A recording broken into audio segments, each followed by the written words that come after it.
안녕하세요. 오늘 저희와 함께 깊이 파고들 자료는 당신께서 보내주신 여호와 하나님 PDF입니다. 네, 맞습니다. 이 문서를 보니까요. 하나님과 여호와 하나님이라는 두 개념 사실 익숙할 수도 있는데 이걸 상당히 좀 독특한 방식으로 구분하고 설명하더라고요. 그렇죠.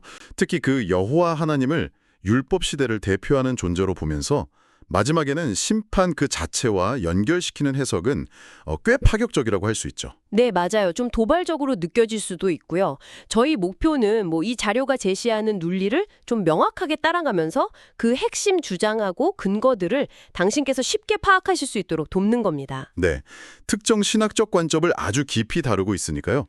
저희는 그 내용을 충실히 전달하는 데 집중하겠습니다. 좋습니다. 자, 그럼 이 흥미로운 주장의 세계로 한번 같이 들어가 볼까요? 네, 우선 이 자료가 여호와 하나님의 정체? 이걸 어떻게 설명하는지부터 봐야 할 것 같아요. 시작부터 좀 흥미로운 지점을 짚어주는데요. 창세기 말씀하시는 거죠? 네, 맞습니다. 창세기 1장 1절, 태초에 하나님이 천지를 창조하시니라. 이 구절하고 바로 다음 장인 2장 4절, 여호와 하나님이 천지를 창조하신 때에 이걸 딱 나란히 놓더라고요. 그렇죠. 같은 창조 이야기인데 왜 표현이 다를까? 바로 그겁니다. 왜 한 번은 하나님, 또 한 번은 여호와 하나님일까? 이 질문에서부터 이제 논의를 시작하는 거죠. 네, 그렇다면 여호와라는 이름 자체에는 어떤 의미가 담겨 있다고 볼까요? 이 자료에서는요? 이 자료는 출애굽기 3장 14절을 근거로 들고 있습니다. 히브리어 여호와, 그 이름이 나는 스스로 있는 자라는 의미를 갖는다고 설명하죠. 스스로 있는 자. 영원히 존재하는 분, 야훼라고도 불리는 그 이름이군요? 네, 그걸 강조합니다. 특히 모세한테 자신을 아브라함, 이삭, 야곱의 하나님인 여호와라고 밝히시면서 이는 나의 영원한 이름이요 대대로 기억할 나의 표본이라. 이 출애굽기 3장 15절 말씀을 중요한 근거로 제시하고 있습니다. 근데 여기서 그냥 다른 이름이다. 이걸 넘어서는 거죠? 맞습니다. 여기서 한 걸음 더 나아가요. 이 자료는 여호와 하나님을 그냥 하나님의 다른 이름, 이 정도로 보는 게 아니라요. 오히려 보이지 않는 영의 하나님을 가시적인 세상에 드러내는 뭐랄까 일종의 하나님의 형상, 영어로 하면 이미지, 혹은 표상, representation 이렇게 규정을 하고 있어요. 하나님의 형상 혹은 표상이라. 네, 그러니까 눈에 보이지 않는 본질적인 하나님을 대표해서 세상에 나타난 존재나 개념, 이런 시각으로 이해하는 거죠. 하나님의 형상이라. 그럼 그 형상은 구체적으로 뭐랑 연결이 되는 건가요? 바로 율법과 깊이 연결된다고 이 자료는 주장합니다. 율법이요. 네, 히브리서 10장 1절, 율법은 장차 올 좋은 일의 그림자일 뿐이요 참 형상이 아니므로 이 구절을 아주 핵심적인 근거로 사용하는데요. 이 구절을 통해서 여호와 하나님으로 대표되는 그 율법 시대는 궁극적인 실체인 참 형상, 아마 여기서 참 형상은 그리스도를 의미하겠죠. 그 참 형상으로 나아가기 위한 어떤 준비 단계, 즉 그림자와 같은 역할을 했다. 이렇게 설명을 하는 겁니다. 그러니까 여호와 하나님이 율법 시대를 주관했지만 그 자체가 최종적인 실체는 아니다. 이런 뉘앙스군요. 그렇죠. 그런 뉘앙스를 여기서부터 아주 강하게 풍기고 있습니다. 그렇군요. 하나님의 형상이자 율법의 대표로서의 여호와 하나님이라. 그럼 이제 이 자료가 가장 중요하게 다루는 부분으로 넘어가 보죠. 즉, 하나님과 여호와 하나님 사이의 본질적인 차이점이요. 앞서 언급했듯이 이 둘을 명확히 대조하고 있는데 어떤 점들이 다른가요? 네, 이 자료는 무려 7가지 항목에 걸쳐서요. 두 존재의 본질과 역할, 여기서는 이걸 성능이라고 표현했던데 이 성능 부분을 대비시키고 있습니다. 7가지나요? 한번 들어보죠. 네, 하나씩 살펴보겠습니다. 첫째는 존재 방식의 차이입니다. 하나님은 요한복음 1장 1절, 태초에 말씀이 계시니라 이걸 근거로 해서 태초부터 스스로 계신 말씀 그 자체로 묘사가 돼요. 굉장히 본질적이고 근원적인 존재인 거죠. 네. 반면에 여호와 하나님은 창세기 1장의 그 혼돈과 흑암 속에서 빛이 있으라 하시면서 나타난 빛에 비유됩니다. 빛이요? 네, 이 빛은 어둠을 드러내는 역할을 하잖아요. 이게 곧 율법이고 또 스스로 있는 자라는 여호와의 이름과도 연결된다고 봅니다. 즉, 어둠과 같은 혼돈 속에서 질서와 기준, 즉 율법을 드러내는 존재다 이런 해석인 거죠. 존재 방식부터가 다르다는 거군요. 말씀 자체이신 하나님과 그 기준을 드러내는 빛, 즉 율법으로서의 여호와 하나님이라. 이거 흥미로운 대비네요. 다음은 뭔가요? 두 번째는 이름의 의미입니다. 하나님의 이름은 진리의 말씀 그 자체를 뜻하는 반면에 여호와 하나님의 이름은 구체적인 율법 조항들을 가리키는 것으로 구분을 해요. 아, 이름의 스케일이 다르네요. 그렇죠. 세 번째는 본질인데요. 하나님은 요한복음 3장 16절 하나님이 세상을 이처럼 사랑하사 이런 구절처럼 진리, 사랑, 생명과 연결이 됩니다. 네, 그쵸. 하지만 여호와 하나님은 창세기 2장 17절에 선악과 금령처럼 율법 아래에서의 어떤 필연적인 결과, 즉 진노와 사망과 관련된다고 설명해요. 진노와 사망. 네. 여기서 진노는 감정적인 분노라기보다는 율법의 기준에 미치지 못할 때 나타나는 어떤 공의로운 결과, 이런 의미로 봐야 할 것 같습니다. 그렇군요. 사랑과 생명의 하나님, 그리고 율법의 기준과 그 결과로서의 여호와 하나님. 대비가 점점 더 선명해지네요. 창조에 있어서도 역할이 다른가요? 네, 그게 네 번째 차이점입니다. 하나님은 창세기 1장에서 보듯이 천지 만물과 인간의 영과 혼, 그러니까 본질적인 부분을 창조하시고 궁극적으로는 구원자이신 예수를 보내시는 분으로 그려져요. 네. 반면에 여호와 하나님은 창세기 2장에서처럼 만물의 구체적인 형태를 만들고 흙으로 사람 아담의 육체를 지으시고 또 에덴 동산에서 선악과 금지 명령, 즉 첫 율법을 주신 분으로 묘사됩니다. 아, 마치 설계자와 시공자를 나누는 듯한 느낌인데요. 네, 그렇죠. 역할을 분담시키는 것처럼 보입니다. 다섯째는요, 참 하나님이라는 개념에서도 구분이 있습니다. 하나님은 요한복음 17장 3절, 영생은 곧 유일하신 참 하나님과 이걸 근거로 영의 참 하나님으로 보고요. 영의 참 하나님. 네. 그리고 여호와 하나님은 민수기 16장 22절이나 예레미야 32장 27절 같은 데서 모든 육체의 생명의 하나님으로 불리는 걸 근거로 해서 육체 생명의 참 하나님으로 표현합니다. 잠깐만요. 여기서 육체 생명의 참 하나님이라는 표현은 이 자료에선 정확히 어떤 뉘앙스로 쓰인 걸까요? 그냥 육체를 주관한다는 의미인가요? 아니면 좀 그 한계성을 내포하는 건가요? 좋은 질문이십니다. 이 자료의 전체적인 맥락을 보면요. 육체 생명이라는 건 영원한 영적 생명과는 대비되는 어떤 시간과 공간 안에서의 제한적인 생명을 의미하는 것 같아요. 아하. 따라서 육체 생명의 참 하나님이라는 표현은 그 영역 안에서는 참된 주관자이시지만 궁극적인 영원한 생명을 주시는 영의 참 하나님과는 구별된다는 그런 한계성을 내포하는 걸로 읽힙니다. 알겠습니다. 영적인 영역과 육적인 영역을 나누고 각각의 참 하나님을 구분하는군요. 네, 그럼 여섯 번째 차이점은 뭔가요? 여섯째는 전능하신 하나님의 모습이 좀 다르게 나타난다는 점입니다. 하나님은 창세전에 이미 계획하신 대로 에베소서 1장 4절 같은 걸 인용하는데요.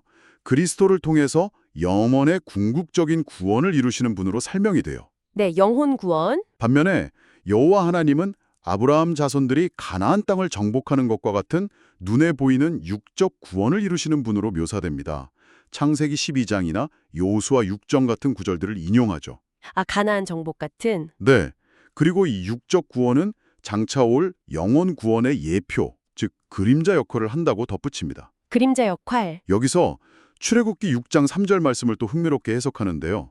내가 아브라함과 이삭과 야곱에게 전능의 하나님으로는 나타났으나 나의 이름을 여호와로는 그들에게 알리지 아니하였고 라는 구절 있잖아요. 네, 있죠. 이걸 어떻게 보냐면 과거 족장들에게는 약속과 말씀, 즉 전능함으로 나타나셨지만 율법 아래에서 드러나는 어떤 심판적이고 두려운 모습의 여호와라는 이름의 완전한 의미는 모세시대 이후, 즉 율법이 주어지면서 본격적으로 계시되었다고 보는 겁니다. 아, 그러니까 율법과 연관된 여호와 역할이 그때 더 부각되었다는 거군요.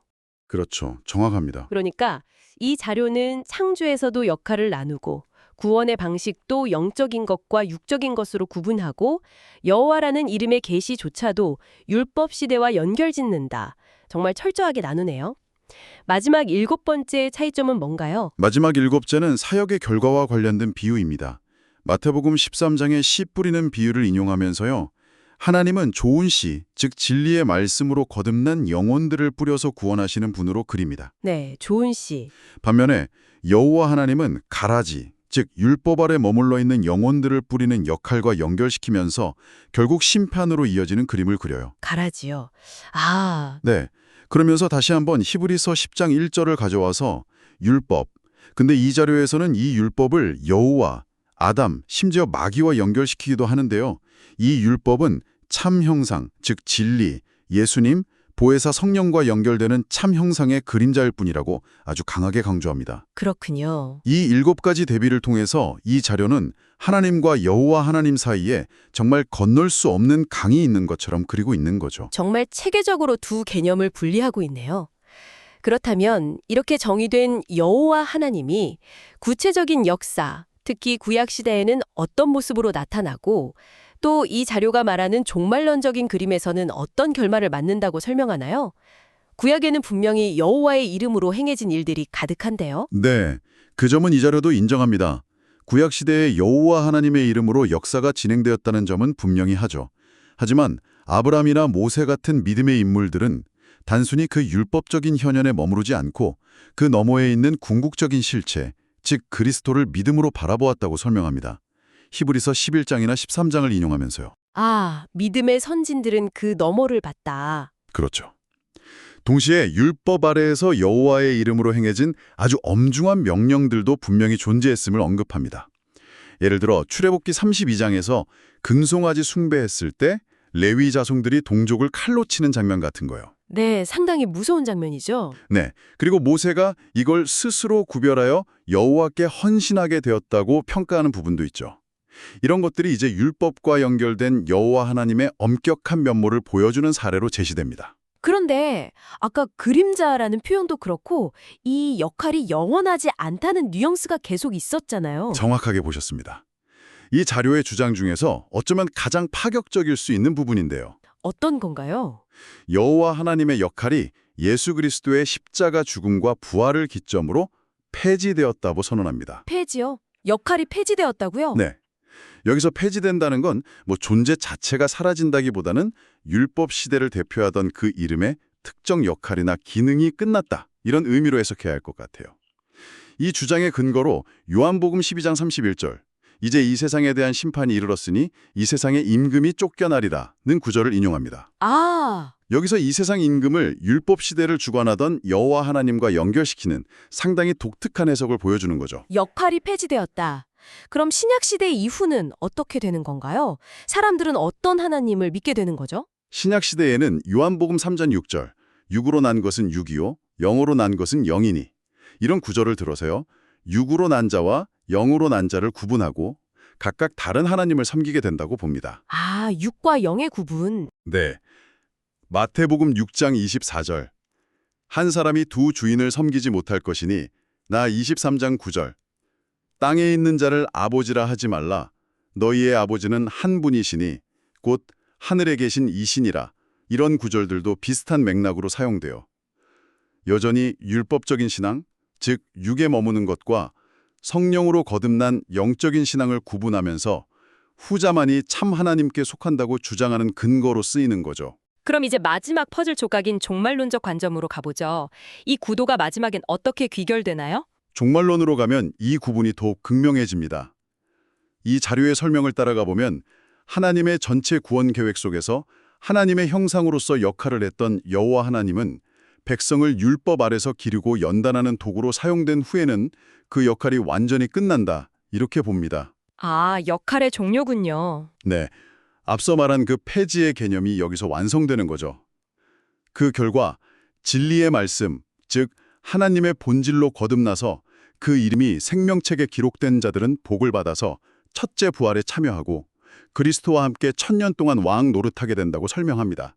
요한계시록 20장 6절을 이용해서요. 네, 첫째 부활과 천년 왕국.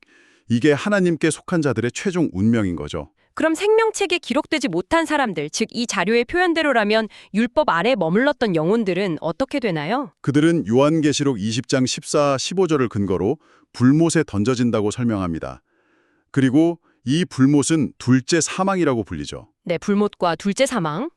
그런데 여기서 정말 이 자료만의 독특하고 어쩌면 좀 충격적일 수 있는 해석이 등장합니다. 어떤 해석인데요? 본래 하나님의 형상이자 율법을 대표했던 여호와 하나님 자체가 바로 그 불못을 이루는 불자체, fire itself이며 그 불못에서 영원한 불의 하나님으로서 군림하게 된다는 설명입니다. 네. 잠깐만요. 다시 한번요. 여호와 하나님이 불못 그 자체가 된다고요.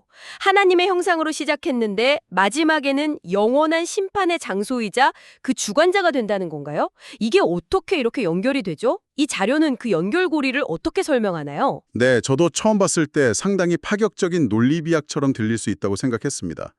이 자료는 앞서서 여호와 하나님의 본질적 속성을 율법과 그에 따르는 진노, 심판으로 계속 규정했잖아요. 네, 그렇죠. 그 속성이 극대화되어서 영원한 형태로 나타나는 것이 바로 불못이다. 이렇게 보는 것 같습니다. 마치 율법의 엄중함과 심판의 불같은 속성이 하나의 실체로 응축되어서 율법 아래 있던 자들을 영원히 다스리는 형벌의 장소이자 주관자가 된다는 식으로 해석하는 거죠. 아, 그러니까 율법의 속성이 극대화된 결과가 불못이고 그게 여호와 하나님과 동일시된다. 네. 그래서 율법을 본성으로 받은 사람들을 불의 백성이라고 칭하면서 이들은 결국 자신들의 근원인 율법, 즉 불의 하나님이 된 여호와가 다스리는 불못으로 귀결된다는 그런 논리 구조를 가지고 있습니다. 와, 정말 독특한 관점이네요. 심판의 주체가 심판의 장소 그 자체가 된다는 발상이라니. 그렇죠. 정리를 좀 해보자면요. 오늘 살펴본 자료는 하나님을 영원하고 본질적인 진리, 사랑, 생명, 영과 동일시하는 반면에 여호와 하나님을 그 형상으로서 상대적이고 시간적인 율법, 진노, 사망, 육과 연결시키면서 아주 뚜렷한 이원론적 구도를 그리고 있습니다. 네, 아주 명확한 이원론이죠. 특히 여호와 하나님을 율법 시대를 대표하는 존재에서 시작해서 종국에는 영원한 심판의 장소인 불못 자체이자 그곳을 다스리는 존재로 규정하는 이 해석은 일반적인 신학적 이해와는 상당히 다른 정말 이 자료만의 고유한 주장이라고 할 수 있겠습니다. 당신께서는 이 내용을 어떻게 받아들이셨나요? 율법과 은혜, 구약과 신약, 그리고 하나님과 여호와 하나님이라는 존재에 대한 당신의 기존 이해와 비교했을 때 이 자료가 제시하는 프레임워크는 어떤 생각할 거리를 던져주나요? 어쩌면 익숙한 성경 구절들을 전혀 다른 퍼즐 조각처럼 맞춰나가는 그런 느낌일 수도 있겠습니다. 마지막으로 이 자료가 우리에게 남기는 좀 깊이 생각해 볼 만한 질문을 하나 던져봅니다. 신의 형상 또는 표상으로 시작된 존재가 어떻게 그토록 극단적인 반전, 즉 영원한 심판의 장소이자 불 자체라는 최종적 역할로 귀결될 수 있을까요? 아, 정말 근본적인 질문이네요. 네, 이 자료의 논리를 따라가다 보면 이미지나 대표가 가진 힘과 어떤 위험성, 그리고 본질과 현상의 관계에 대해서 다시 한번 생각해 보게 됩니다. 그 신학적 여정과 그 안에 담긴 의미는 무엇일지 더 깊이 탐구해 볼 만한 흥미로운 지점이 아닐까 싶습니다.